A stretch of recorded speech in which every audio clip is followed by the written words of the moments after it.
Hammaga assalomu alaykum. Bugungi videomizda Amon School'ning Business Studies fani haqida to'xtalib o'tamiz.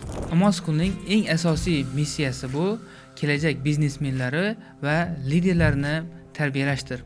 Shuning uchun ham Amon School jamoasi o'quv rejasiga biznesni amaliyotda qo'llash, savdo-sotiqni o'rganish kabi ko'nikmalarni qo'shdi. Shaxsiy rivojlanish va dunyoqarashni kengaytirish fani orqali esa o'quvchilarimizni liderlikka tayyorlaymiz. Amon School'da barcha o'quvchilar Business Studies fani orqali tadbirkordek fikrlashni o'rganadilar. Moliyaviy savodxonlik tushunchasi bo'yicha xarakterlarni shakllantiradilar.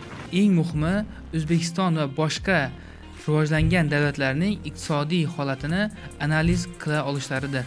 Shuningdek, o'quvchilar ustozlari bilan birgalikda muvaffaqiyatga erishgan chet el va O'zbekistondagi top kompaniyalar va ularga asos solgan biznesmenlarni tahlil qiladilar. Hozirgi kunda yurtimizda eng dolzarb muammolardan biri bu moliyaviy piramidalar va qimor o'yinlaridir.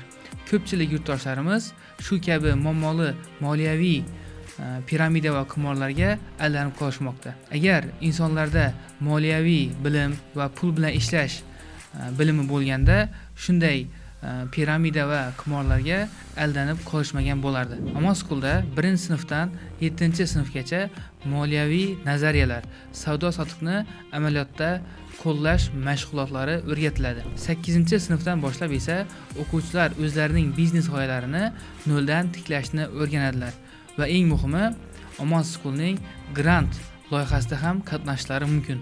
Bunda o'quvchilar o'zlarining biznes g'oyalarini amalga oshirishlari uchun Amon School grant ajratadi. Natijada sizning farzandingiz biznesingizni sizdanda kuchli yurita oladigan xarakteri va ishonchi bilan Amon School'ni bitkazadi.